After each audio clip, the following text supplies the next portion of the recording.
সন্ত্রাস দেখা হতাশ হবে, কিছুদিন পরে ইকোনমির অবস্থা তো জয় বাংলা হয়ে যাবে, জিনিসপত্রের দাম বাড়বে, আগে কয়ে রাখলাম। আবার এর জন্য আমার দোষ দিয়েন না, সরকার তার খরচার জন্য টাকা ছাপাইতেছে ঋণ করিয়া। এই যে রমজান আসতেছে, আপনি দেখেন জিনিসপত্রের দাম কেমনে পাগলা ঘোরার মতো বাড়তে থাকে। ডলারের দাম বাইরে গেছে, ডলার প্রতি 1 টাকা এই ইলেকশনের পরপরই দাম অলরেডি বাইরে গেছে জিনিসপত্রের।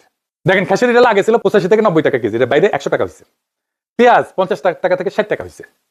দেশি রসুন 90-100 টাকা থেকে 120 টাকা হয়েছে। পাইকারি পর্যায়ে সোয়াবিন তেল লিটার প্রতি 185 থেকে 95 টাকা হয়েছে।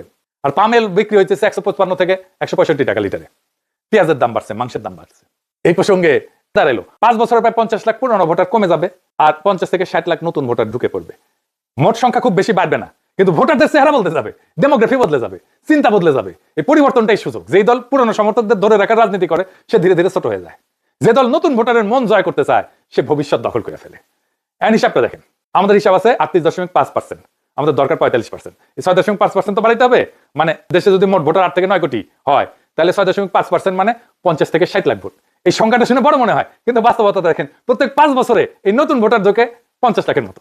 তার মানে নতুন ভোটারদের বড় অংশটাকে যদি আমরা ধরতে পারি, 6.5% পাওয়া এটা অসম্ভব না। তাহলে কি করতে হবে? কলেজ বিশ্ববিদ্যালয়ে শক্ত সংগঠন গড়ে তুলতে হবে। আমাদের তো আছে কলেজ বিশ্ববিদ্যালয়ে, আমাদের সংগঠন শক্ত। ছাত্র সংসদ নির্বাচন দাবি করতে হবে, এটা গুরুত্বপূর্ণ। সমস্ত কলেজ বিশ্ববিদ্যালয়ে এখন ছাত্র সংসদ নির্বাচন হতে হবে। তরুণদের জন্য আলাদা কর্মসূচি লাগবে, সোশ্যাল মিডিয়ায় শক্ত উপস্থিতি লাগবে। শুধু ফেসবুক না, শুধু ইউটিউব না, আরো অনেক সোশ্যাল মিডিয়া আছে, ইনস্টাগ্রাম আছে, টিকটক আছে, এই সব জায়গাতে উপস্থিতি বাড়াইতে হবে। তরুণদের ভোট যদি 2 থেকে 3% বাড়াইতে পারে, তাহলে কিন্তু গেম চেঞ্জ হয়ে যাবে।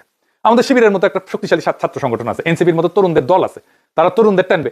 তরুণরা অ্যান্টি এস্টাবলিশমেন্ট হয়, আর আমরা তাদেরকেই টার্গেট করব।